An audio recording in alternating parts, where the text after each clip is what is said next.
conseil communautaire très riche, hein, avec plusieurs points à l'ordre du jour. On a parlé un peu de la visite du président de la République, hein, qui viendra aux Abîmes, hein, notamment, hein, et aussi à Bémaro, aux Abîmes sur l'eau et le CHU, à Bémaro sur les problèmes de start-up, hein, à Audacia, notamment sur le numérique.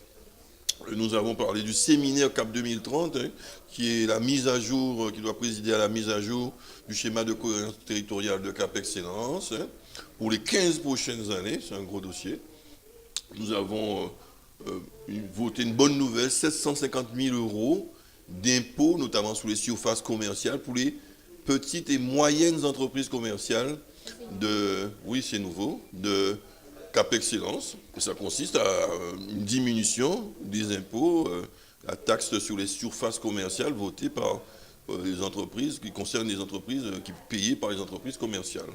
Donc les petites et moyennes entreprises commerciales seront exonérées à hauteur globalement, hein, de 750 000 euros. Maintenant, il y a la participation CAP Excellence au projet Cœur de Ville, qui concerne la ville de Pointe-à-Pitre et des Abîmes pour CAP Excellence.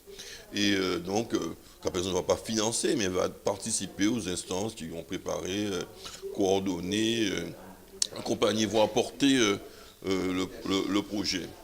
Et donc, c'est important pour nous aussi. Et donc, la taxe d'enlèvement des ordures ménagères est étendue à tout le monde, puisque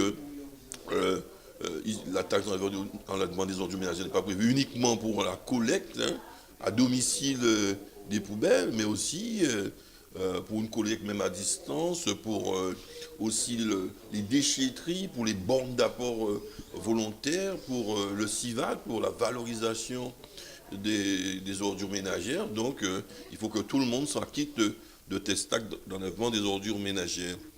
Il y a le règlement de collecte des déchets, qui est important, très volumineux, qui précise les conditions dans lesquelles la collecte des déchets est faite. Hein.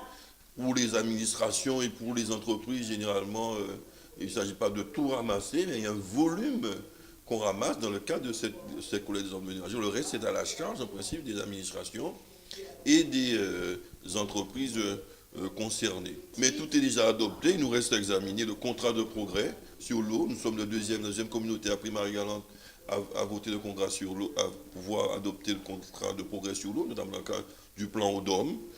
Des délibérations concernant la stratégie en matière d'inondation côté du plan d'action de prévention de l'inondation adopté par les communes des bassins versants, piloté par la ville des Abîmes, le plan paysage, le plan climat, énergie, air-énergie, et le financement du schéma de cohérence territoriale dont je parlais tout au début dans le cadre du séminaire 2030. Et nous avons des prévisionnels de calendrier, de montée en puissance des financements, des cofinancements.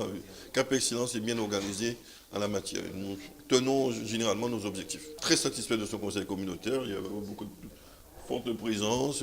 Les débats sont encore très animés, très constructifs. Non, des questionnements, du tempérament pour certains, mais jamais tous les projets sont adoptés jusqu'à maintenant à l'unanimité, sans exception.